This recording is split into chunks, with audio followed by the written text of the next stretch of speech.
Всем привет, друзья! В этом видео буду заниматься утеплением чердачного люка экструдированным пенополистиролом марки Penaplex. Также увидите, к чему приводит простая невнимательность. Всем приятного просмотра. Начинаем!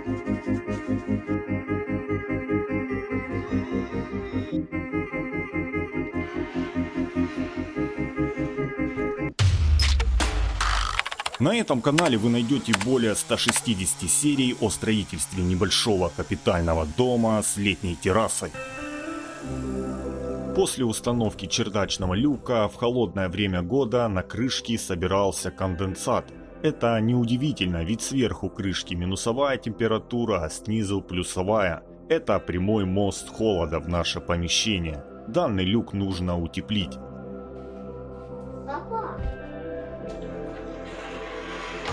Данная крышка люка имеет толщину 10 мм. Она довольно гибкая, ее тоже лучше усилить. Приступаем к работе. Снимаем крышку, она закреплена на 4 гайки. Откручиваем их.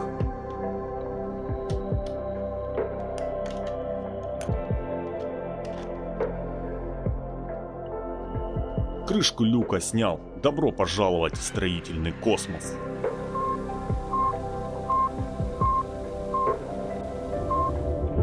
Саму крышку люка буду утеплять пеноплексом толщиной 30 мм, плюс сверху будет дополнительная крышка толщиной 50 мм. Экструдированный пенополистирол марки Penaplex Comfort идеально подойдет для утепления люка. Данный материал не боится влаги и имеет низкую теплопроводность. Этот материал я также использовал при утеплении фундамента, изготовлении теплого водяного пола, даже финишные откосы сделаны из этого материала. Кому интересны эти строительные этапы, все ссылки найдете в описании. Ну а сейчас делаем разметку с учетом бортов каркаса. Пеноплекс разрезаю с помощью канцелярского ножа. Данный нож справляется легко. Прикладываю отрезанный лист на люк и переношу на него разметку. Расположение 4 болтов. На эти болты, как помните, закрепляется сама крышка к каркасу люка. По наглядной разметке сверлю отверстия пировым сверлом. Данные отверстия нужны, чтобы свободно закрепить крышку люка на каркасе.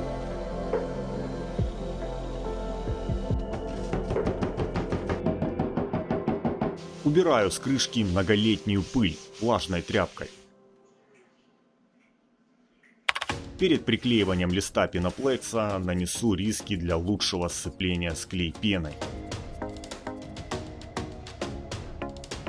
Наношу клей-пену, прикладываю лист, равняю и прижимаю.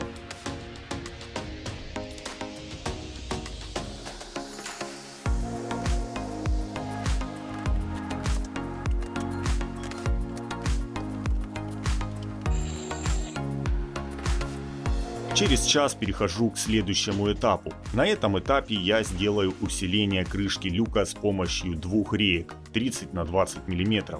Делаю нужную разметку и удаляю ненужную часть пеноплекса.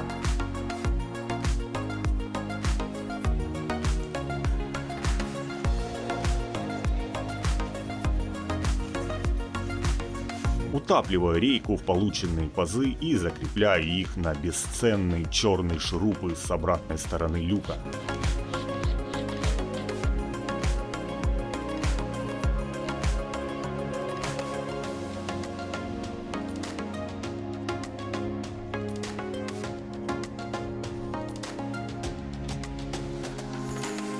Паз глубиной 1 см заполняю клей-пеной.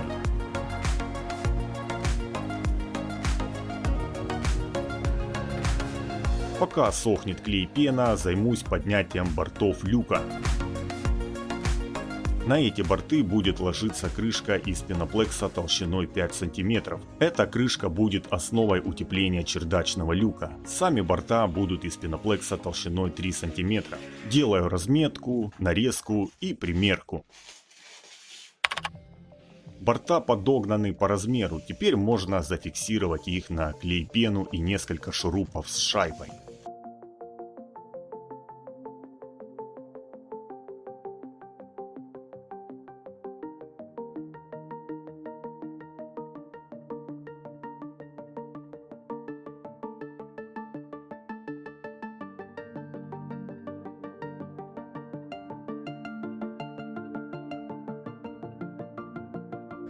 Пока занимался бортами, клей-пена на люке высохла. Удаляю излишки пены за подлицо. Чтобы дополнительно утеплить места реек, приклею две полоски пеноплекса толщиной 3 см.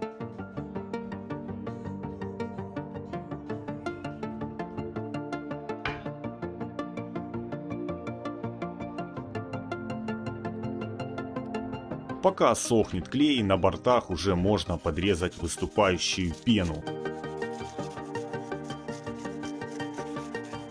Отлично, все готово к примерке люка.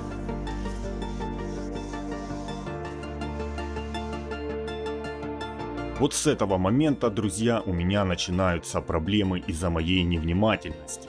Сначала мне пришлось сделать подрезку на двух полосках для ступеней глубиной примерно 1 см. После следующей примерки я понял, что в момент закрывания люка расстояние между ступенями и люком уменьшается. Тут я понял, что это косяк. Ведь все размеры по утеплению крышки я снимал с полностью открытого люка. Мне в голову даже ни разу не пришла мысль, что при закрывании и открывании люка ступени то приближаются, то отдаляются от крышки. Я подумал, хорошо, сейчас удалю полоски и все закроется. Но, друзья, это было бесполезно. Мне пришлось полностью удалять пеноплекс и рейки с крышки люка. Да уж, накосячил знатно. После удаления утеплителя мне стало интересно, какой зазор между люком и ступенями в закрытом состоянии. Я залез наверх и попросил жену закрыть люк.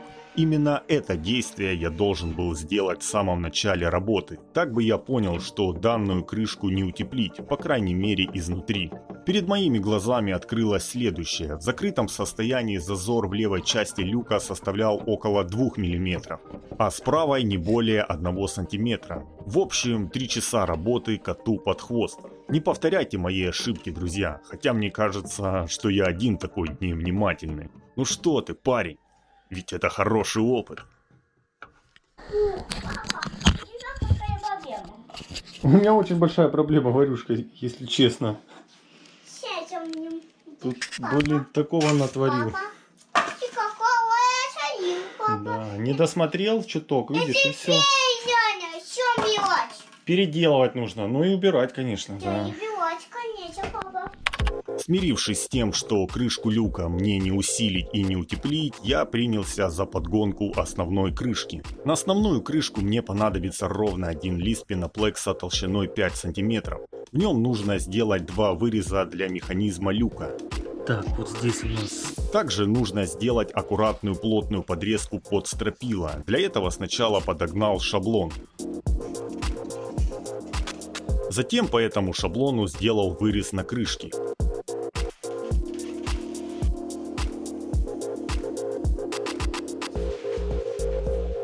Делаю примерку.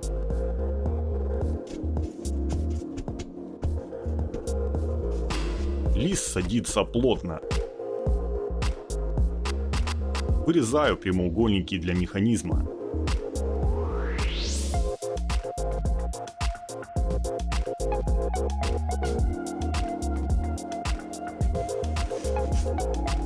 Делаю дополнительную примерку крышки. Ага. Теперь нужно сделать короба, чтобы убрать мостик холода через эти отверстия. Короба делаю также из пеноплекса толщиной 5 см. Нарезал нужное количество деталей и приступаю к их сборке на клей-пену.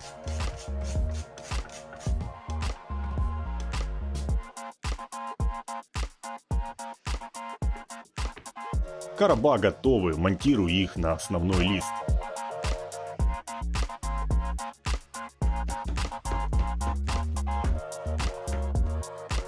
Пока сохнет пена, смонтирую уплотнитель на борта люка, чтобы прилегание основного листа было более плотным.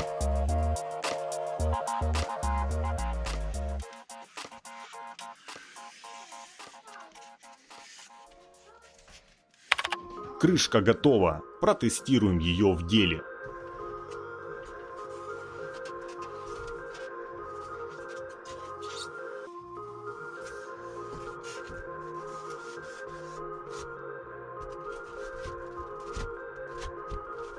Крышка садится в притирку, как надо. Кстати, с помощью пространства под механизм крышку удобно закрывать и открывать. Крышка заходит на борта на 3 см и держится крепко без люфтов. Дополнительно утяжелять ее не стал. И открытый доступ теперь.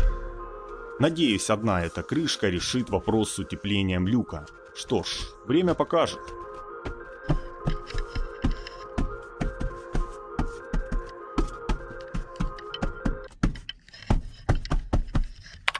Утепление люка сделано, теперь нужно облагородить сам люк. Отделку люка буду делать вагонкой в белом цвете, в общем, как и основной потолок. Всю вагонку креплю на клей-пену, первую вагонку дополнительно креплю на финишные гвозди. Каждую новую полосу вагонки старался монтировать в линию с основным потолком, для этого приходилось постоянно открывать и закрывать люк.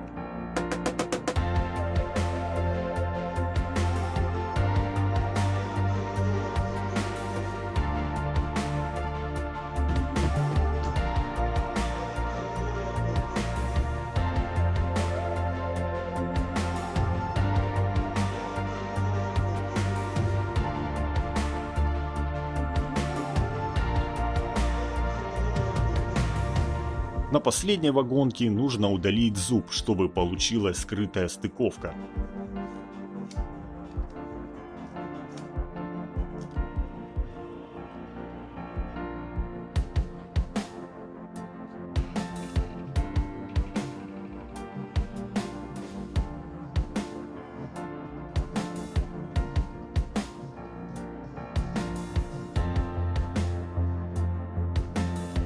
Все открытые торцы дополнительно закрашу в белый цвет, чтобы люк был менее заметен.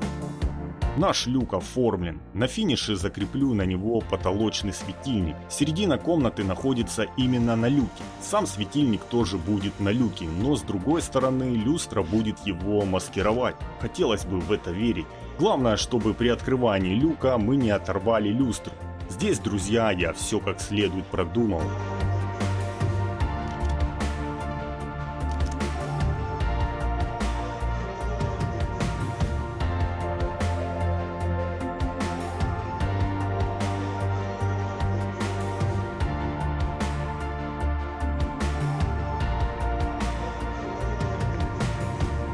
Потолочный светильник смонтировал, можно любоваться работой.